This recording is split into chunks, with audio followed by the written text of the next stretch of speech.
Bienvenidos, muy buenos días. Comenzamos Agenda Constitucional. Hemos tenido una semana súper intensa, una semana de transición en que ya están, por un lado, terminando de votarse en el Pleno los informes de las distintas comisiones y al mismo tiempo está empezando a avanzar todo lo que va a ser el trabajo de las distintas nuevas comisiones, la de artículos transitorios, la de poder armonizar todo este texto y también el preámbulo. Vamos a estar conversando justamente de esa transición, lo que viene para las próximas semanas, como siempre, con Pamela Figueroa, académica de la USACH, coordinadora del Observatorio Nueva Constitución. ¿Cómo estás, Pamela? Muy bien, Bárbara, muy buenos días. Sí, está una semana de transición, creo que ese es un buen concepto, así que saludo también a mis colegas Sebastián y Patricio. En esta transición también nos acompaña Sebastián Soto, profesor de Derecho de la Universidad Católica. ¿Cómo estás, Sebastián? Muy bien, Bárbara, muchas gracias. Saludo también a Pamela y a Pablo. Patricio Zapata, profesor de Derecho Constitucional de la Universidad Católica, director del Centro Democracia y Comunidad. También, ¿cómo estás, Patricio? Muy bien, hola Bárbara, hola Pamela, hola Sebastián. En este proceso de transición, ya partamos al tiro directo al grano, porque yo vi una nota en que se está dando cuenta que se estaría eventualmente sondeando a distintos abogados constitucionalistas para poder contribuir y acompañar el proceso de armonización y de los artículos transitorios. Uno de los nombres que aparecía en esa lista justamente es Patricio Zapata. ¿Qué hay de cierto? ¿Ha sido sondeado o no? Cuéntanos. Hola, mira, no quiero comentar ninguna cosa públicamente sobre el asunto. Eso. Ya vamos a pensar si profundizamos o no, pero bueno. Está clara la respuesta. Bueno, dado que esta casa es de todos, por lo menos de ustedes tres, vamos a continuar con los otros temas, porque temas sí que tenemos muchísimo esta semana. Justamente, a propósito también del debate de la casa de todos, se ha puesto sobre la mesa. Y ahí también nuevamente surge el nombre de Patricio como el creador de este concepto, Patricio. Sí, yo de repente he pensado que de repente debiera cobrar cada vez que se usa la expresión casa de todo. Ahora, vamos a ver cómo queda la propiedad intelectual con la nueva constitución, pero me haría rico si cobrara por cada vez que se usa. Fuera de bromas, claro, yo siento que pasa como pasa con todas las metáforas, ¿eh? Hoja en blanco, retroexcavadora, quitar patines, sacar patines. Es como difícil, después que uno usa una metáfora, controlar las distintas interpretaciones que las personas le dan a la metáfora, ¿eh?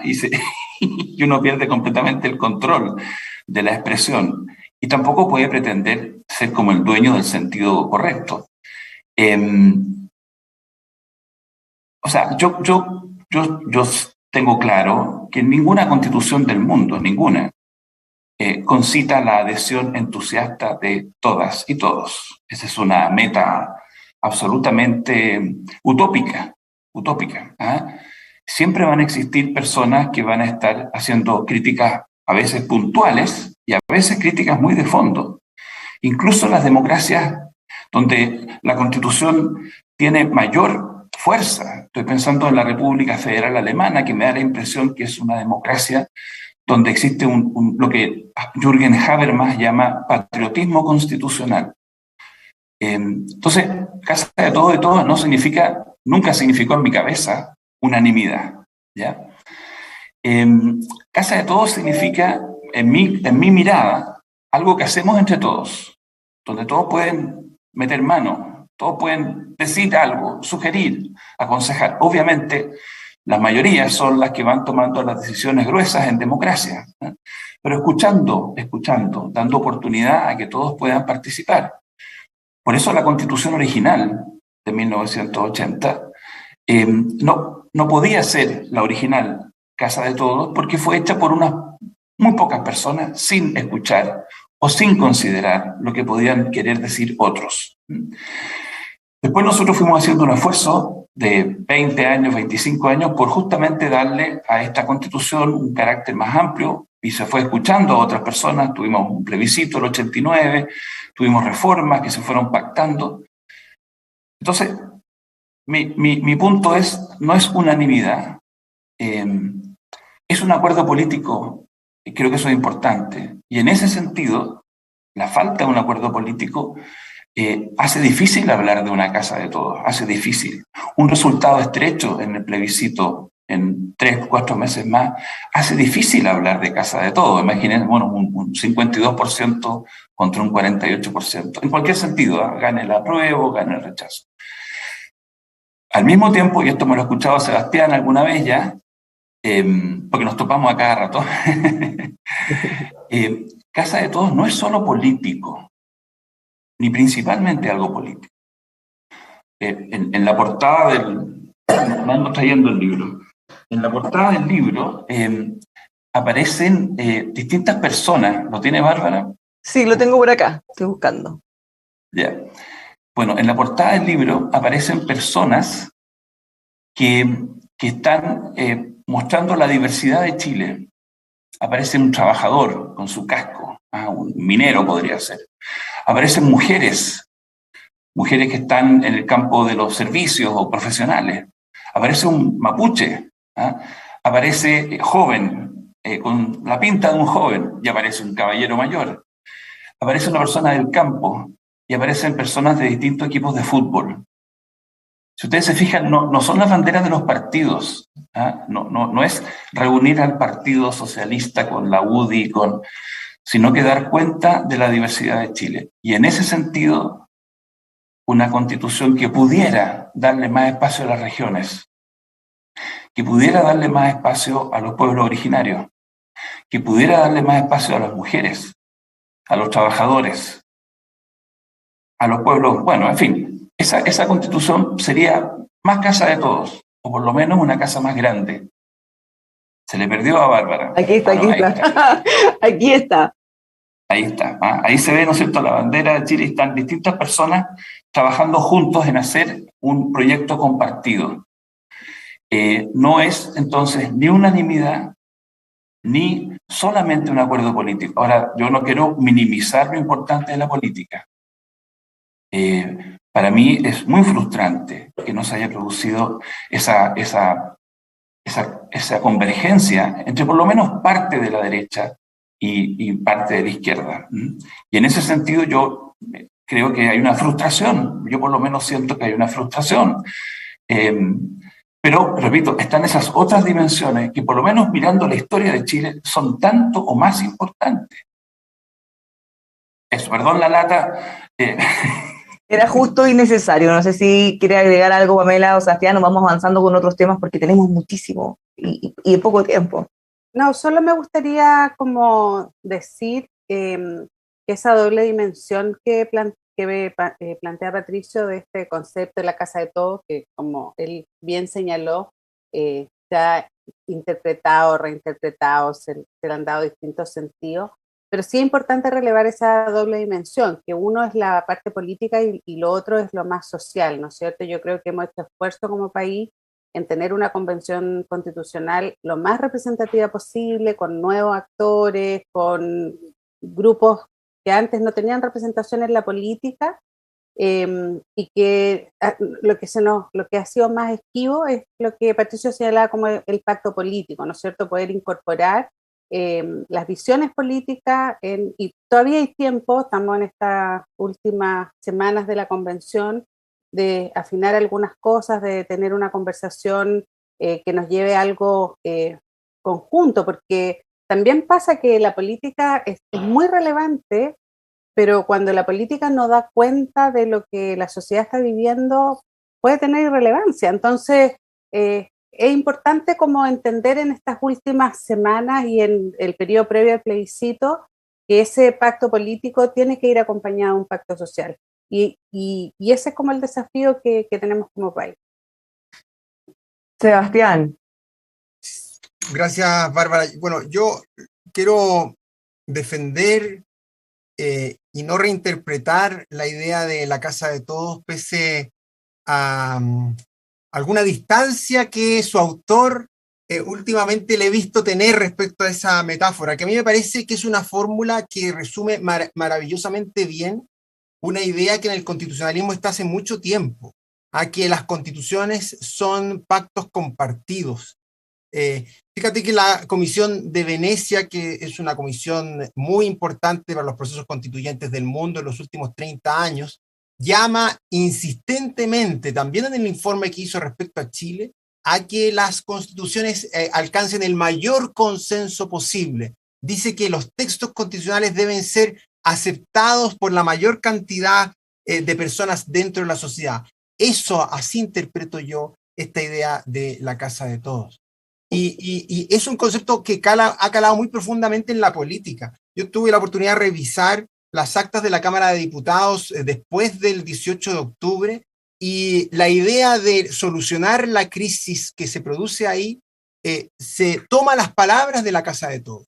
O sea, construyamos una casa de todos. Y yo creo entonces que es muy lamentable que el plebiscito de salida, al que nos aproximamos cada día más, por alguna razón, en algún momento de estos 9, 10 meses, hayamos dejado de creer en ese plebiscito como un momento simbólico para ratificar esta casa de todos, y nos hayamos limitado a decir ojalá que gane uno o el otro. O sea, ya creo que lamentablemente renunciamos a que este plebiscito sea unificador y sea un reflejo de una verdadera casa de todos, y ahora entonces estamos peleando punto a punto. Y yo creo que eso es un fracaso, o al menos una debilidad del proceso.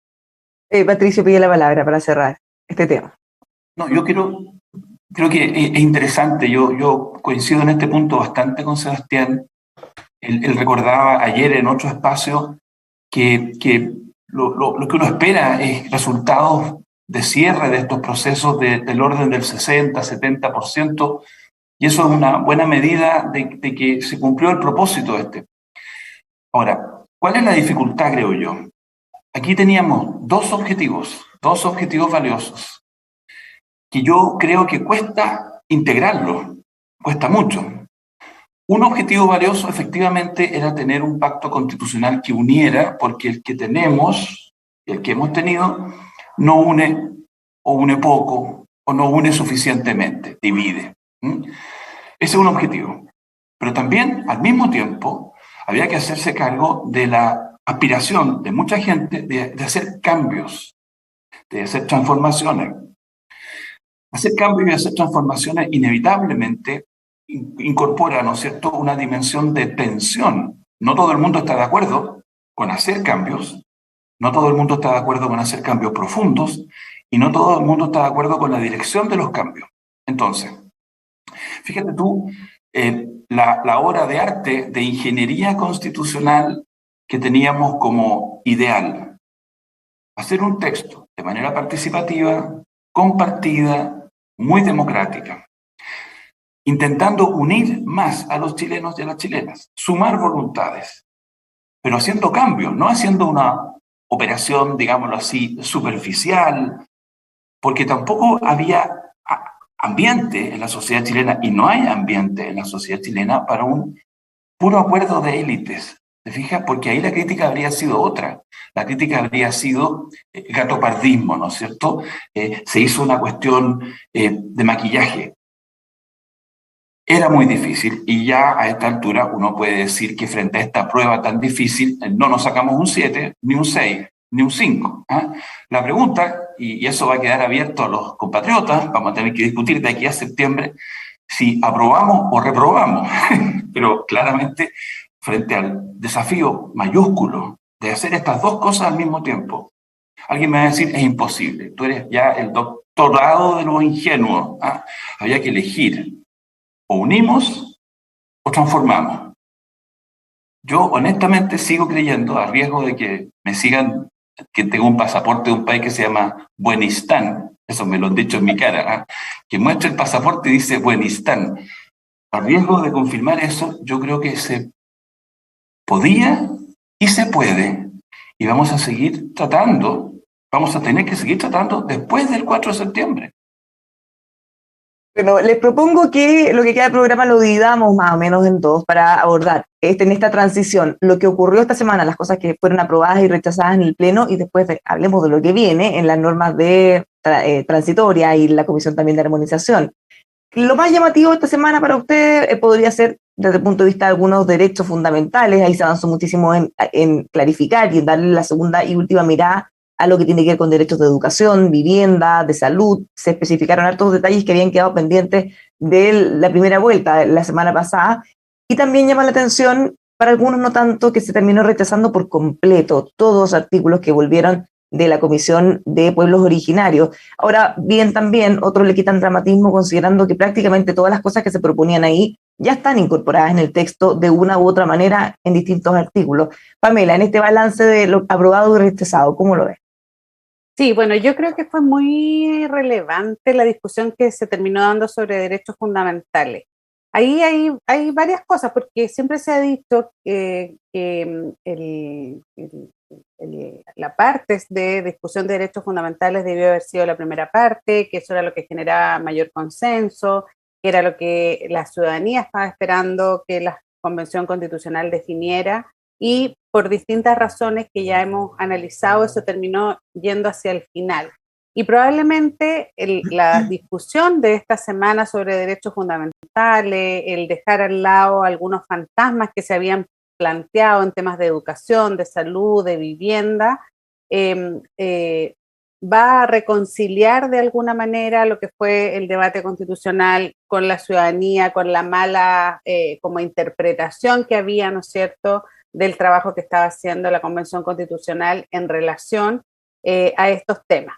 El tema de educación fue bien polémico ayer, ¿no es cierto? Porque hubo también harta, a medida que íbamos siguiendo la discusión de lo que se iba aprobando en la convención, hubo varias críticas, incluso de convencionales constituyentes, a algunos rectores de universidades que no se habían pronunciado. Una polémica ahí, la menciono porque mis colegas de panel están en la Universidad Católica y hubo ahí una tensión de algunas convencionales con respecto a lo que tenían una expectativa de que se hubieran pronunciamientos, ¿no es cierto?, universitarios, que es bien raro porque las universidades son espacios plurales donde hay distintos puntos de vista y donde creo que todas las universidades han tenido un rol muy relevante en los aportes al debate constitucional.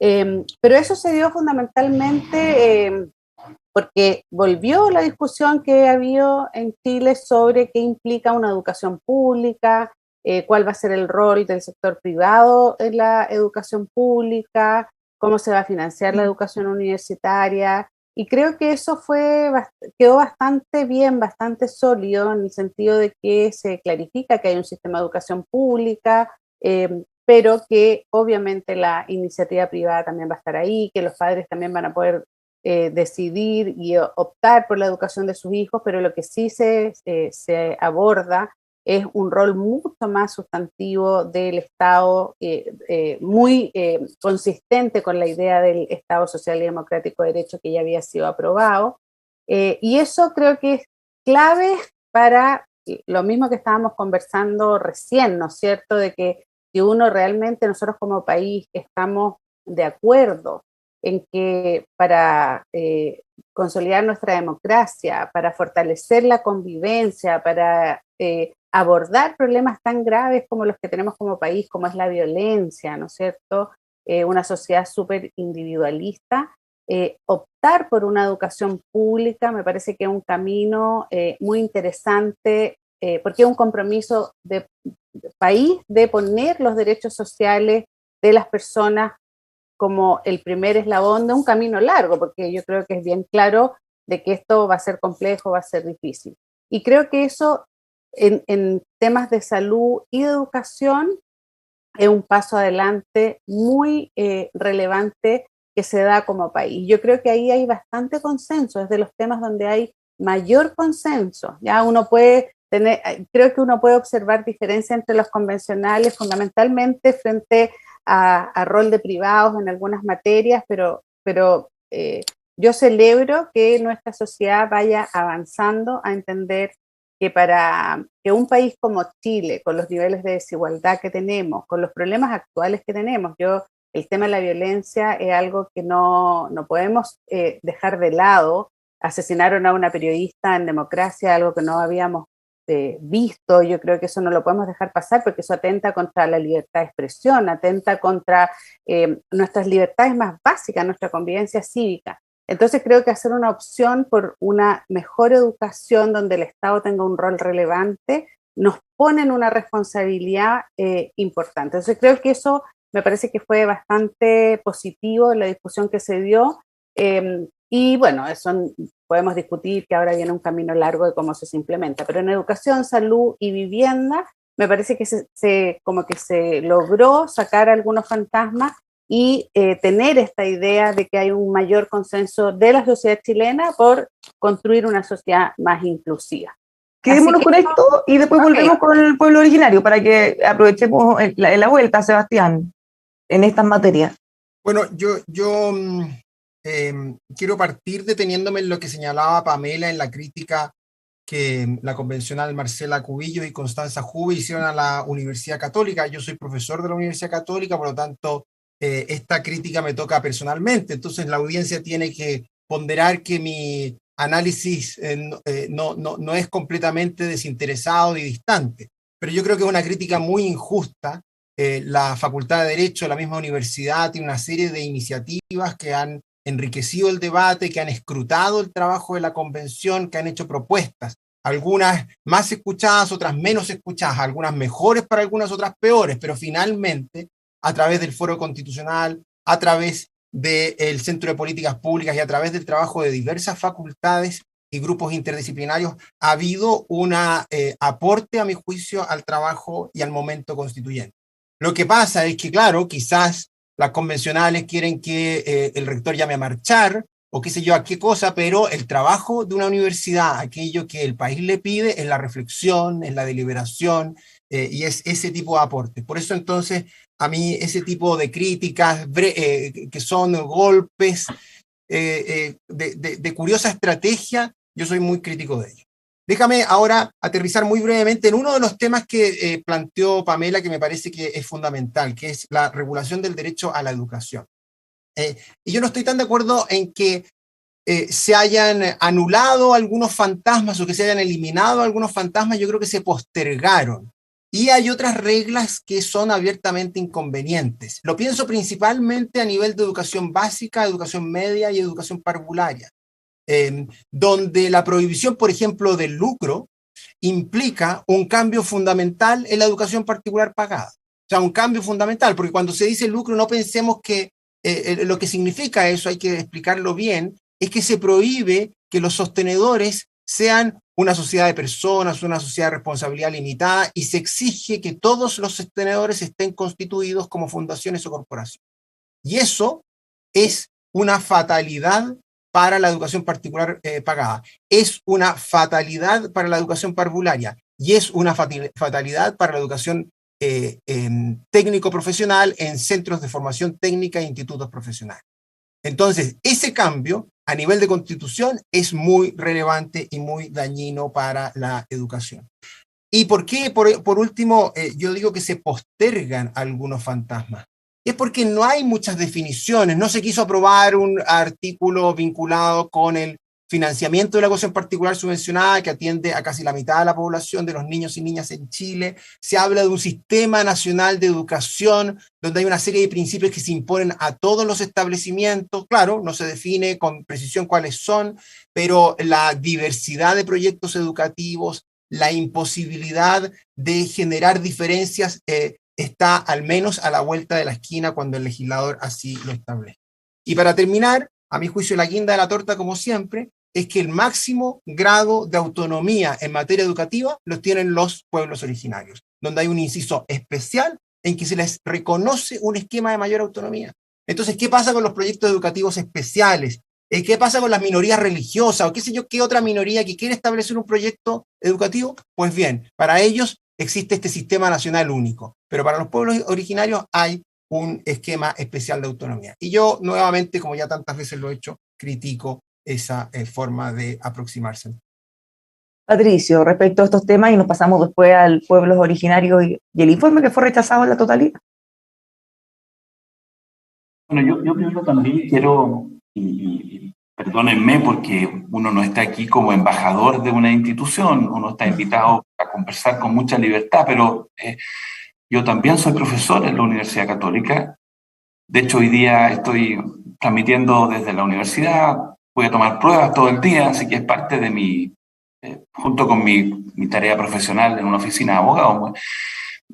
Creo que las universidades han hecho un esfuerzo grande por hacer llegar sus puntos de vista a lo convencional y a la opinión pública. Si uno ha leído la prensa o ha seguido los medios en general, los rectores de varias universidades han estado muy activos planteando temas que son de preocupación legítima para las comunidades universitarias. Como decía bien Pamela, hay temas en que la comunidad universitaria no puede tener una opinión, porque en el interior de las universidades vemos personas que pensamos distinto. Entonces, pero hay una lógica, por ejemplo, preocupación de las universidades estatales, y Ennio Vivaldi fue muy activo, porque el Estado reconozca su posición especial, y las universidades no estatales, las públicas no estatales, por ejemplo, las del G9, por reivindicar el aporte inmenso que se hace al país y que el Estado tiene que reconocerlo también. Y eso se hizo.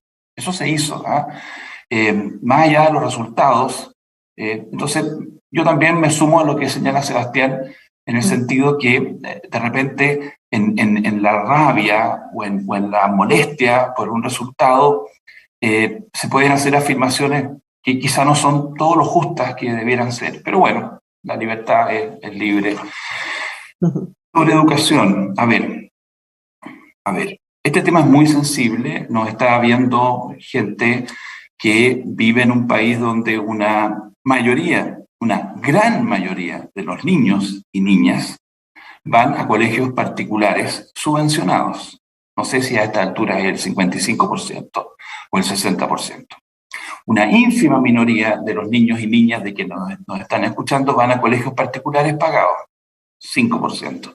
Y el otro 30 y algo por ciento va a colegios, antes decíamos municipalizados, colegios públicos. Entonces, aquí la importancia de tratar de transmitir información fiel, invitar a las personas que vayan a leer, ojalá a fuentes serias, ¿no es cierto? EMOL tiene una actualización diaria de los artículos que están siendo aprobados por el Pleno. Puede resultar latero, pero si alguien quiere ver lo que pasó en educación, váyase a buscar el 19, el 18. Es difícil hoy día, cuando se produzca la armonización va a ser un poco más fácil. Hoy día requiere, a mí me cuesta llegar a encontrar lo que estoy buscando, porque es un chorizo enorme y con numeraciones que no son correlativas. ¿No es cierto, Bárbara? Tú lo has hecho, me imagino, muchas veces, Pamela también. Pero yo invitaría, antes de celebrar así, guau, bravo, bravo, o de entrar en pánico, a revisar, porque nos vamos llenando de memes, nos vamos llenando de frases, de cuñas. Aquí pasó tal cosa, aquí pasó tal otra. Hoy día, la actual Constitución, y lo mismo vale para la de 1925, no dice nada en términos que el Estado deba entregar recursos a la educación particular, o que pueda entregar recursos a la educación particular. No dice nada. ¿Qué es lo que dice? Que hay un derecho a la educación, un derecho universal, y ese derecho va de la mano con la libertad de los padres, las madres, a elegir el tipo de educación de sus hijos. Es del link entre esas dos cosas que se deduce, lógicamente, que el Estado, que tiene que proteger los derechos y promover los derechos, que son universales, el Estado tiene que apoyar a las familias que quieren tener la educación A, la educación B y la educación C. Ahora, ¿puede el Estado ponerle ciertos límites a las personas que ofrecen educación? Sí, es razonable. Por ejemplo, que no seleccionen por origen social. Pero insinuar que con lo que se aprobó anteayer, el Estado de Chile no le va a entregar un peso más a los cientos de miles de establecimientos, miles, no sé, que ofrecen educación particular, yo creo que no es verídico, no es cierto. Ahora, cuestión distinta, y creo que Sebastián ahí también hacía punto, es que esto, justamente porque es tan sensible, debió haber quedado mejor. Habían varias maneras de que quedara mejor. No se alcanzaron los 103 votos, por ejemplo, para una norma que expresamente decía que el Estado podrá entregar recursos económicos. ¿Y saben por qué no se alcanzó? Porque se opusieron convencionales bien de izquierda, comunistas, que encontraban que no tiene que haber un aporte estatal a proyectos privados, pero también convencionales de la UDI, que encontraron que se le condicionaba demasiado. ¿Ah? Entonces, yo personalmente creo que es lamentable, porque en este punto lo que abunda no daña. Hay otras materias en que lo que abunda daña. Pero ojo con las campañas del terror. Ahora Sebastián tiene un punto.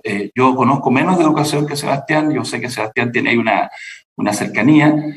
Él plantea los riesgos de extender la prohibición del lucro a todo el universo educativo. A mí me gusta la idea de que a nivel universitario no haya lucro. Y esa es una idea que la tenemos desde 1980. O sea, bajo la dictadura militar se entendió que en educación superior no debe haber lucro. Eso no es un invento de la izquierda. ¿Eh? Me gusta la idea que cuando hay subvenciones del Estado no haya lucro. Yo comparto esa dimensión de la reforma de la presidenta Bachelet. Ahora, si el punto que hace Sebastián de que esta prohibición hecha a rajatabla va a impactar negativamente en la educación técnico-profesional, que la necesitamos, o en la parvularia, que la necesitamos desesperadamente, yo ahí tengo que reconocerle a Sebastián que hay un grave problema. Bueno, si uno mira en esta discusión, estamos hablando de educación, pero probablemente lo podemos ir extendiendo a otras áreas, al mismo pluralismo jurídico, ha sido quizá un complejo o un problema incluso comunicacional muy grande que quedan estos vacíos, que van a quedar sujetos a materia de ley, porque finalmente lo que hemos visto es que, claro, lo he dicho Patricio otras veces, hay formas de interpretarlo que son muy benignas y hay otras formas de interpretarlo que son muy peligrosas o complejas para algunos sectores que en el fondo cada uno lo va a interpretar de alguna manera como quiera o como le parezca más sensato. Entonces, al tener esos espacios se produce esto que estamos viendo. En el caso del pluralismo jurídico, personas que afirman que definitivamente vamos a tener una justicia distinta o que un delito puede ser juzgado en forma distinta en distintos tipos de tribunales. Otros dicen que eso no va a ser así porque quedó establecido que las materias penales, por ejemplo, quedan fuera. Y eso no es así porque no quedaron fuera, se rechazaron. Eso va a ser sujeto a materia de ley. Entonces, de alguna u otra manera, todos hablan con medias verdades o cosas medias falsas, Sebastián. Bueno, lo primero que diría yo es que no hay ninguna constitución en el mundo, ni la verdad es que no hay ninguna norma jurídica en el mundo que pueda resolver todas las preguntas y pueda no dejar ningún espacio a la interpretación y a la duda o a la discusión. Y eso es porque el derecho no es las matemáticas. No es una fórmula matemática, sino que el derecho es una ciencia social y por lo tanto deja abierta siempre la puerta a la interpretación. El constitucionalismo clásico, incluso la constitución más reglamentaria, como es la Constitución de Estados Unidos, tiene fórmulas como la prohibición de penas crueles e inusuales, que son fórmulas abiertas, ¿no? Si el problema aquí es otro, el problema es que cuando discutimos hoy, en este momento histórico en el mundo, todo, como es escribir una nueva constitución, es decir, es poner todo sobre la mesa, se despiertan muchos fantasmas, muchos traumas, ya lo hemos conversado aquí. Y entonces, a mi juicio, ya es problemático por per se discutir todo. Es como poner nuevamente en discusión acuerdos que uno tiene con el grupo de amigos, en la familia. Hay cuestiones que ya se dan por sentadas. Bueno, en un momento constituyente, el país vuelve a discutir todo y entonces despiertan los fantasmas más antiguos. Y por eso hay que evitar despertarlos. Y a veces, y Pato tiene razón, uno puede, para evitar despertar esos fantasmas, decir algo que normalmente no hubiera dicho, porque se daba por supuesto. Bueno, y es lo que pasa en todo, en pluralismo jurídico, como dices tú, Bárbara, donde también la ambigüedad se deja para que el día de mañana puedan sostenerse, porque la Constitución lo admitiría, una justicia completamente separada en materia de derecho penal o en solo justicia vecinal. Bueno, pero la Constitución no dice nada, lo deja abierto y no quisieron especificarlo. Y así en los derechos y en una serie de otras instituciones y artículos de esta nueva Constitución. Entonces, cuando uno deja tanta ambigüedad en tantos temas, no puede pretender de que las personas estén completamente tranquilas. Por ejemplo, cierro con esto, la plurinacionalidad. La plurinacionalidad es como una micro que uno se toma sin saber muy bien cuál es la estación terminal. no sabemos muy bien dónde va esa micro. ¿Por qué? Porque es un concepto sin mucha frontera. Pero la llenamos aquí en nuestra Constitución, o la empezamos a llenar con otros conceptos: libre determinación, autogobierno, consentimiento para ciertas normas, derechos especiales, reparación. Entonces es justo pensar que los chilenos que hasta hace poco vivíamos en una nación tengamos alguna duda, algún rechazo o alguna distancia con empezar a vivir en un mismo territorio con 11 naciones. Entonces, esa ambigüedad a mí a veces me parece que no es vista por quienes están escribiendo la nueva Constitución, o el peligro de esa ambigüedad. Bueno, justamente hay una columna hoy día de Carlos Peña que aborda la discusión en el derecho de propiedad, más bien de expropiación, en el precio justo. Entonces, claro, si es que realmente quieren manifestar que es equivalente al precio de mercado o al daño efectivamente causado, ¿por qué no lo dejaron tal cual como está? Entonces, el solo hecho de cambiarlo ya genera suspicacia, y si uno sigue la discusión, les recomiendo que la puedan leer quienes nos están viendo, bueno, da espacio justamente para generar estos fantasmas que señala Sebastián. Patricio. Está en silencio. Sí, estaba en silencio de la máquina y además estaba en silencio humano. Estaba pensando lo que iba a decir. A ver, como siempre me pasa, yo con Sebastián, con Pamela a veces, ni tanto ni tampoco Sebastián.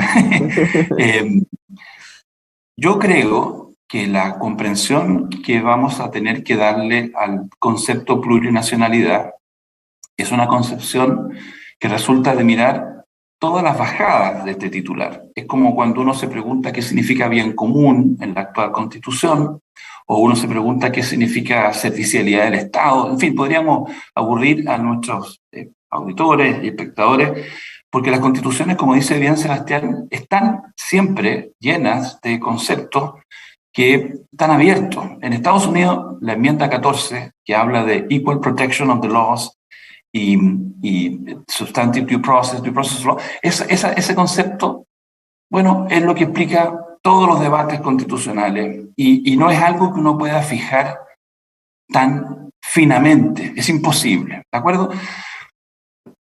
Plurinacionalidad, vamos a tener que leerla mirando la bajada, los escaños reservados, ya, y discutamos los escaños reservados. Sí, no, por qué no. Yo he recordado que esto ya fue propuesto por un informe que encabezó Patricio Aylwin hace 20 años. Ese argumento de autoridad no significa que alguien pueda decir que es un error, pero no me digan que es trotskismo, o sea, no me digan que es una cosa de chavetada, ¿eh? Porque es una cosa que se planteó por una persona y un equipo serio, y respetable y moderado. Bajamos después, pluralismo jurídico. ¿Eh? Debió haber quedado más definido el borde, sí. Pero no es cierto que sea un tema absolutamente estrambótico. La idea de que un país que tiene un derecho nacional admita que para ciertos asuntos, ciertos temas se zanjen con el derecho que le hace sentido a una comunidad, es una idea absolutamente... Cuando o sea, yo lo que haría para que esta discusión se ordenara, por ejemplo, es invitar de nuevo a la Comisión de Venecia. Invitarla de nuevo, ahora que le invite la Convención. Que vengan y nos digan cuán aberrante, por ejemplo, cuán esperpéntico, cuán estrambótico es lo que se aprobó, con sus estándares europeos. ¿Eh? Yo, quizá me equivoco, yo me atrevo a pensar que la Comisión diría, hay un problema aquí, hay un problema allá, pero no diría que esto es una locura. ¿Te fijas? Entonces, eso significa bajar un poco al análisis lo más frío posible, porque efectivamente, aquí con los miedos, aquí termino, voy a ser muy rápido porque he hablado mucho hoy día. Con los miedos hay varias cosas. Primero hay que respetar los temores, hay que atender a los temores y hacer todo lo posible por hacer cuestiones que tranquilicen, y al mismo tiempo no hay que agitar los temores. O sea, yo creo que sería muy, muy complejo que por tratar de ganar más votos en una votación, agitemos de una mala manera el tema de la cuestión indígena. Porque creo que le haríamos un daño al país monumental. O sea, aquí hay temas que tienen que ser tratados con responsabilidad. Y si alguien cree que va a sacar algunos votitos más en nuestra clase media, asustándolo con el mapuche o con el aymara, yo creo que está haciendo algo tremendo, tremendo en términos de irresponsabilidad. Así que la discusión tiene que darse de una manera lo más tranquila posible y lo más responsable posible, porque estamos jugando con cuestiones potentes. Pamela, colgándonos de lo que dice Patricio, si viniera la Comisión de Venecia, mirar al texto aprobado, de hecho muchos analistas dicen, a ver, de todo lo aprobado no hay cosas tan aberrantes o no hay tantas cosas, eventualmente algunas para cada grupo puede ser, pero la mirada en general, pareciera que está justamente en esos espacios que falta la interpretación, falta la bajada, que es donde se crean los mayores temores. Uno lo puede mirar desde, como lo decíamos antes, de la mejor manera o de la manera más compleja. Y ahí pasémonos también a lo que viene ahora, el rol de las comisiones de los artículos de transición y de armonización. ¿Cómo nos hacemos cargo en el fondo de esto? Sí, bueno, yo creo que la plurinacionalidad, lo hemos hablado un montón, nos apareció como un tema que fue uno de los principales clivajes del debate finalmente. Es un tema nuevo en nuestro país, la discusión pública, porque obviamente los pueblos originarios no es un tema nuevo, lo que pasa es que lo habíamos invisibilizado, pero la discusión pública, darle contenido, darle sentido a ese concepto es nuevo y eso genera temores y genera incertidumbre, pero yo creo que a medida que hemos ido aterrizando, nosotros en este panel siempre hemos dicho que tenemos que conversar sobre lo que se va aprobando, sobre el texto real y no sobre las discusiones que se dan dentro y fuera de la Convención Constitucional. Y yo creo que el concepto plurinacionalidad tuvo la capacidad de aunar, ¿no es cierto?, distintas visiones, planteamientos que se habían venido haciendo durante las últimas décadas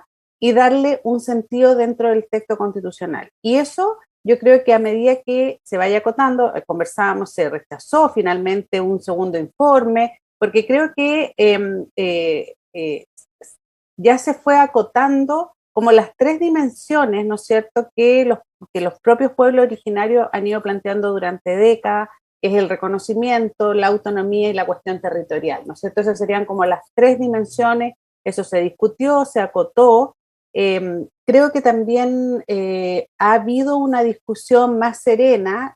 Voy a tomar un poco las palabras que ha hecho Arturo Fontaine, ¿no es cierto?, ex director del CEP, un destacado intelectual liberal que hay en Chile, y él también ha dicho, ¿no es cierto?, concurrió a decir, no es nada tan complejo lo que estamos aprobando bajo la idea de plurinacionalidad, ¿no es cierto?, del reconocimiento, que hay un 12% de la población que ha sido históricamente vulnerada, que requiere una atención especial para incorporarse dentro del proceso democrático, dentro de la unidad territorial, y creo que el propio proceso, que esto se ha hecho a través de una deliberación pública, con una elección de representantes de convencionales, permite, ¿no es cierto?, que eso sea dentro del proceso democrático institucional.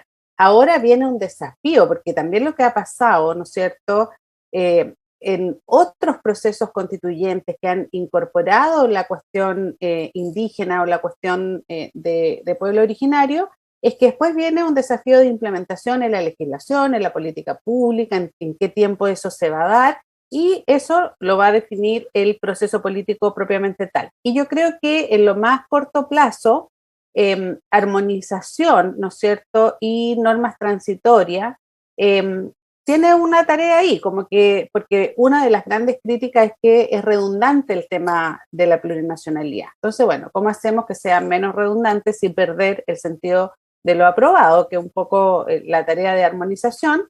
Y en las normas transitorias también, cómo algunas de las medidas que se están estableciendo se van a implementar. Entonces, creo que eso es interesante. Nosotros en el Observatorio Nueva Constitución con la Universidad de Georgetown hicimos un estudio comparado de cómo se implementó en 3 cambios constitucionales, en Colombia, Ecuador y Argentina, donde se incorporaron temas de inclusión de pueblo originario y de inclusión de paridad, de inclusión de las mujeres. Y es bien interesante ver los tiempos, cómo se da de manera muy diversa la implementación en la legislación y en la política pública, y eso depende mucho del proceso político posterior al cambio constitucional. y de también cómo se expresa en el texto. Así que ese es el desafío que viene ahora. Bueno, muchos están apostando a que una vez que la Comisión de Armonización haga su trabajo, el texto se va a reducir considerablemente, dado que hay muchas cosas que están duplicadas, no solo de pueblos originarios o pluralismo jurídico, muchos otros temas que se vieron en distintas comisiones. Y también se han vendido, Sebastián, algunas señales de alerta respecto a que cosas que eventualmente fueron desechadas en el debate o se rechazaron en el Pleno, se pudieran buscar reponer de alguna manera en los transitorios, o que eventualmente vacíos, estos que hemos estado hablando, que no quedaron, bueno, se tratan de ir llenando en estos artículos transitorios, como lo ves. De hecho, hoy día tenemos en el sistema de justicia, en la última votación de esa comisión en el Pleno, que se van a votar estos artículos que algunos convencionales han acusado que se revivieron en forma tramposa a modo de indicaciones. Pareciera que eso se pudiera caer, justamente por el daño comunicacional que puede traer, pero ya se está hablando, se está pensando que se pueda reponer igual los 4/7 en las transitorias. ¿Va a ser el lugar donde se pueda reponer todo? Bueno, todo, para no ser exagerado. Claro, no, definitivamente no es el lugar donde se debe ni se puede reponer debates antiguos. Yo creo que ahí quien ha sido muy claro en explicarlo José Antonio Veragallo, con su experiencia legislativa, creo que lo ha hecho muy bien, en el sentido de que es una trampa lo que se quiere hacer al impedir, o al más bien volver a discutir temas que el reglamento no lo permite. Yo quiero decir que, ahí creo que lo hemos conversado, hace algún tiempo yo propuse un procedimiento circular que lo hubiera permitido, pero la convención decidió no seguir un procedimiento circular. Y bueno, y esas son las reglas del juego. Y de hecho hay una norma que a mí me encantaría hubiera sido incorporada a la nueva constitución, al proyecto de nueva constitución, que es la elección de los parlamentarios de la segunda vuelta. Pero bueno, pero esa norma no sobrevivió, entonces no puede utilizarse la trampa de reponerla por otras vías. Ahora, respecto a las comisiones que quedan, está la de preámbulo, una comisión importante porque los preámbulos cobran en el constitucionalismo cada día más fuerza al momento de interpretar. Está la comisión de armonización, que yo siempre pensé iba a ser la comisión más importante, pero que desde el inicio se le transformó en una comisión muy formalista, muy de técnica constitucional, y bueno, tal vez entonces va a ser solamente una comisión que ordene, que reduzca artículos, pero no creo que elimine mucho, porque no tiene esa facultad.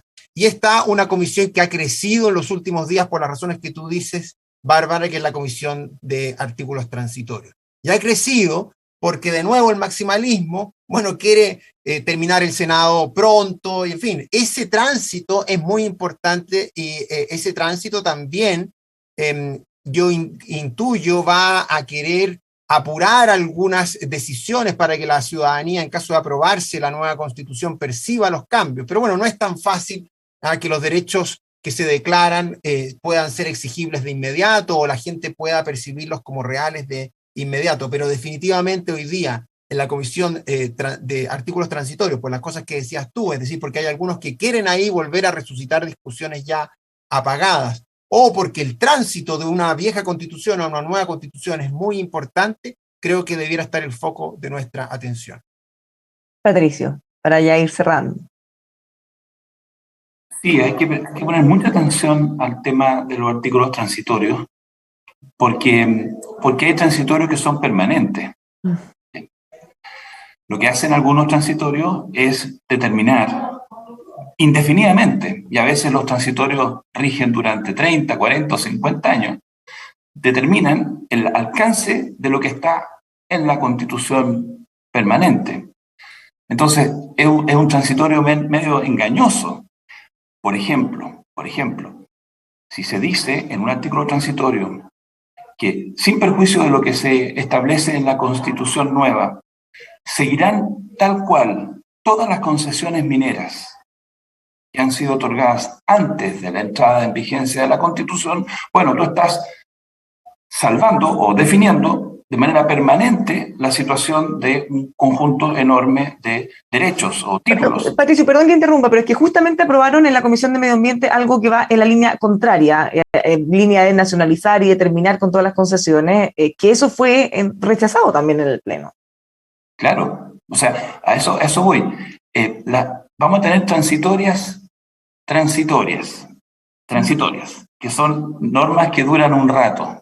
Transición a otra cosa.